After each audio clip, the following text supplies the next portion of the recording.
All right, thanks everyone for coming in today. We're going to be talking about Senate Bill 166. Senator McCreery, what's your bill number? 155. 155, and Representative Gallick. House Bill 232. And House Bill 232. This is legislation to implement cardiac emergency response plans in public schools across the state of Missouri.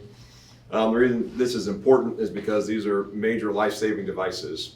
As we talked about last year in the same press conference, we all saw on the national stage what happens when someone goes into cardiac arrest on an athletic field, but it can happen anywhere. The event I'm speaking of years back is DeMar Hamlin with the Buffalo Bills took a direct shot to the chest and for all intents and purposes died on the field. And I think that's very well documented. And seeing him on the field this year, like, it's not even being talked about because he had highly trained staff, obviously in the NFL, that knew what they were doing, doctors that knew how to use an AED and utilize that to bring him back to life. I've recently, once this has started going through the system, I got to present a resolution this fall to a radio announcer at KMMO back in Marshall, Missouri. He does all of his sports games at local high schools. And at that, when I presented the resolution, I said, when Greg Schmidt shows up to do a game for football in high school, you feel like you're on Monday Night Football because you're on the radio. And he's done 5,000 career games. He wouldn't have reached that 5,000 milestone mark had a school, and I can't remember the name of it, had some type of response plan and an AED on site, because he had a cardiac event, I want to say it was 3 or 4 years ago, where he actually went down, and they had a plan. They were able to bring him back to life so he continued doing what he loves, and that's broadcasting high school sports. And he's now done over 5,000 games. So we need to get this across the line this year because we got the budget component in last year that's going to help pay for the training and I think potentially devices. And I look forward to working with these great ladies next to me, Senator McCreery and Senator Gallick. So I'll let them say any words now if they would like. Good morning. I'm Senator Tracy McCreery. I just want to add to what Senator Gregory said, that sudden cardiac arrest is the leading cause of death for student athletes, and that's an important statistic to keep in mind. But also the way these bills are written, the cardiac response plans would also apply to other people that are on a campus or in a school building or at some kind of extracurricular activity. So, we want to make sure that if there's chess club or debate club or other things where there are students and even adults around, that the schools have coordinated with first responders on what they can best do to keep people alive. And we have an amazing group of folks that have a lot more to add than me as an elected official. But I do want to turn it over to Representative Gallick. Thank you. I am Representative Sherri Gallick, and as far as the AED and CPR, I actually have had my certification since 2010, and I do know that it saves lives.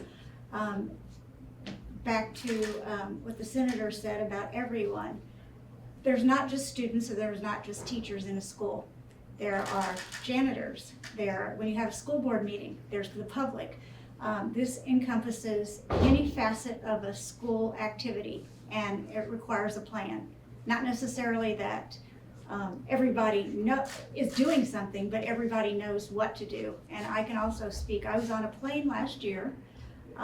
You're up in the air and they call for a doctor to go to the back of the plane. Pretty soon you see the flight attendant running back with an AED machine. That individual walked off the plane. Yes, there were medics waiting for him, but he walked off the plane. And if they wouldn't have had an AED, he might have been deceased. But this will actually save lives, so I'm a huge proponent, and I'm thankful for my colleagues across the chamber. And I would like to turn this over to some expert. Well, I didn't have any comments prepared, but my name is Mara Patel. I represent the American Heart Association. So I would just like to add that over 350,000 sudden cardiac arrests happen outside of a hospital every single year, and 23,000 children experience sudden cardiac arrest under the age of 18. So we want to make sure that these plans are put in place to save those lives. We have several individuals who were here and sharing their personal stories of events that happened to them. Sherri Taylor is based out of Oak Grove. She's a mom. She was volunteering at her child's school when she suddenly collapsed. And luckily she had 2 other moms who were volunteering that time, who were also nurses, who jumped in to save her life. And Sherri will tell you that had those moms not been there that day, she probably would not have survived. So we want to make sure that we have AEDs in place, that we have certified emergency response team members in place, and that AEDs are on site, accessible, and making sure that our schools are practicing for cardiac emergencies just like they're practicing for tornadoes and fires. And so with that, I will, Anyone else? if anyone else has any other comments. Good morning. My name is Ken Edmonds. I serve as Vice President of Public Policy and Government Affairs for the National Football League. The National Football League helped to lead the launch of the Smart Heart Sports Coalition in 2023 after the sudden cardiac arrest that Buffalo Bills safety Damar Hamlin suffered on field.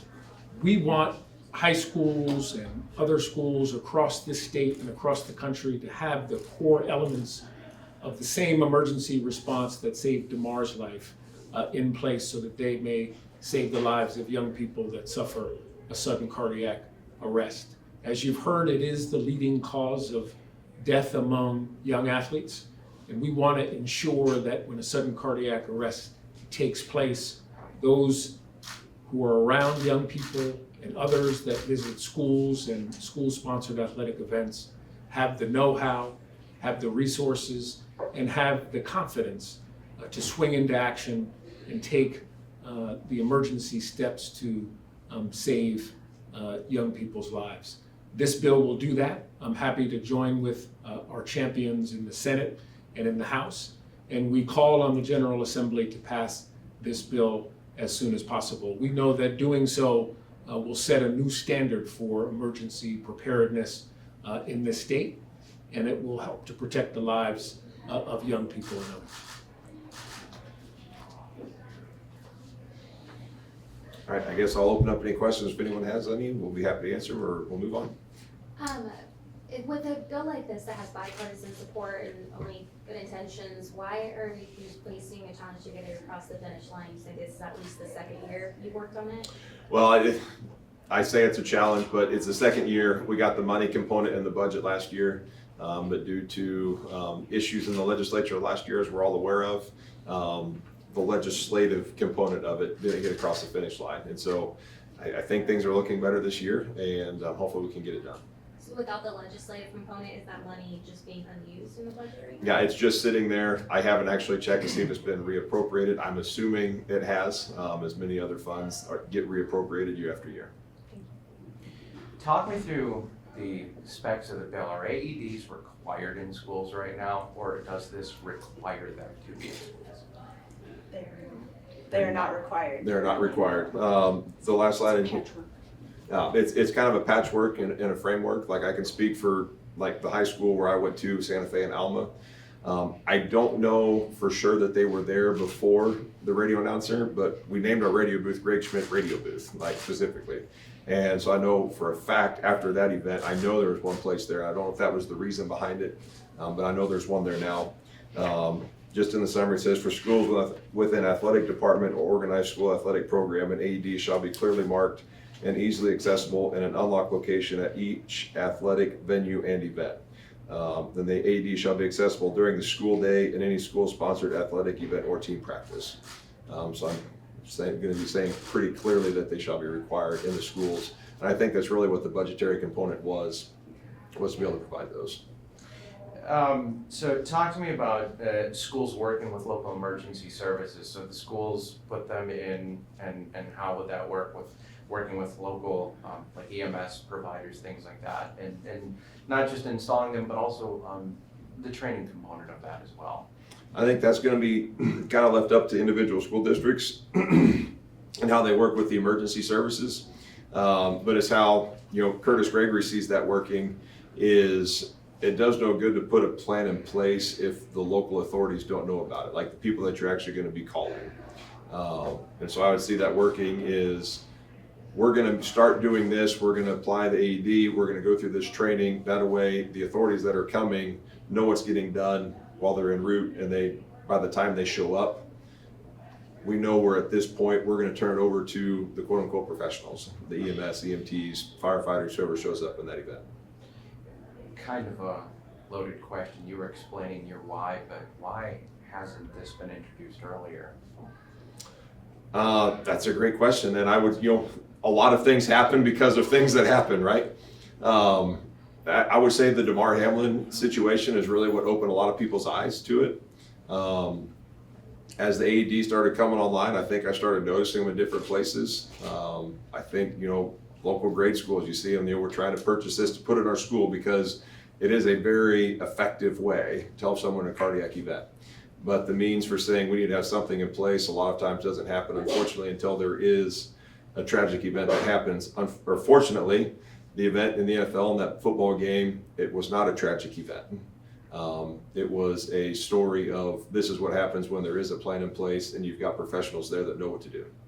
And same question for anyone else up there if you feel like responding. Yeah, and I think probably Maura could address this, but one of the reasons, first of all, it's never too late to do something that can make a difference in the future, and we heard this morning in the Senate hearing about a 7-year-old who collapsed in a hallway. How many of you would think that a 7-year-old would collapse due to some kind of cardiac incident? It's unimaginable. So we're in a situation where children that are around and alive right now have incidents of undetected heart disease, cardiac problems that have gone undetected. And so we need to make sure that we are aware of what to do when it happens, whether they're 7-year-olds or whether they're a senior in high school, at a chess club, for example. So it's a lot of this is about keeping up with the times. We know heart disease is affecting people at a younger and younger age, and so the time to get this bill across the finish line is now. So if we can do one thing to keep a student or a parent or someone on the educational team alive, that's the right time to do it. I asked this question, go ahead. One thing to Yeah. add, the very first thing that you should do when there is an incident is if there's 2 people, is to call 911. So the emergency responders would already be aware of this, but that's why you need to coordinate it, because if you can go into action and to try save them while the EMS is on the way, then it just makes it more successful. I asked this question for a very specific reason. As someone who experienced this firsthand, not to me, but someone I played football with when I was in high school, what is your message to kind of people who've kind of experienced this, gone through this, and kind of how to sort of move forward with this, and also kind of words of advice to kind of help districts and things like that? To me, I would, as I tell a lot of groups, I would say to your friend, tell his story. This is what happened to me. This is how I got, this is what saved me. I wouldn't have known that of my radio announcer unless he told me, this fall when I was back home. And, seeing the joy in the family's lives, because his wife travels with him to every single game. And she gave me a big old hug after we got done doing the resolution, saying, thank you so much for carrying that. Unfortunately, thanks to the snow today, he wasn't able to be here, but I was going to try and have him potentially here to say what happened. But telling that story that way, it's known that if a procedure of some type is in place, if a trained professional is there, that it's going to lead to good results. I'm good, yeah. You're one of the experts. One of you guys mentioned that cardiac issues are one of the leading causes of death for student athletes. I wonder if you could expand on that. I think a lot of people would be curious to hear that you expect that these young student athletes are very healthy. How does something like this happen so suddenly to somebody? I can answer that question. Hi, Thank you. my name is Deepa Mokshigundam. I'm a pediatric cardiologist in St. Louis, and I work with schools to help them implement their cardiac emergency response plans through the St. Louis Children's Heart Safe Schools program. Many of these cardiac conditions are things like inherited cardiomyopathies, which mean heart muscle diseases. They are other times, issues that have to do with the electrical system of the heart. And as you mentioned, oftentimes we think of athletes as being perfectly healthy. Some of these are things that they have inherited, and most of them will have, some kind of genetic component to it. We've done a lot in our science, our ability to, for the pediatrician to ask certain types of questions during sports physicals that would warrant them, seeing a cardiologist, kind of discussing things. I think we've also done a better job, and a lot of technology in terms of genetic testing has gotten a lot better. So we are making strides in being able to identify these ahead of time in certain families, in certain people. But unfortunately, as many people have mentioned, the cardiac arrest might be the very first sign that there is anything wrong, which is why having cardiac emergency response plans at athletic events and during the school day are so important. Thank you. Good advice. Good. All right, thank you.